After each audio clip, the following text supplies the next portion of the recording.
Hello everybody, welcome back to another video, and in this video I will show you how to turn off Safe Search in Google. Also, before we get started, if you find this video helpful, don't forget to subscribe.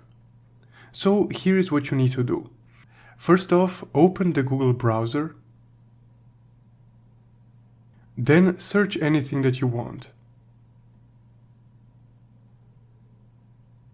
After you made a search, go over to your Google profile right here in the upper right corner.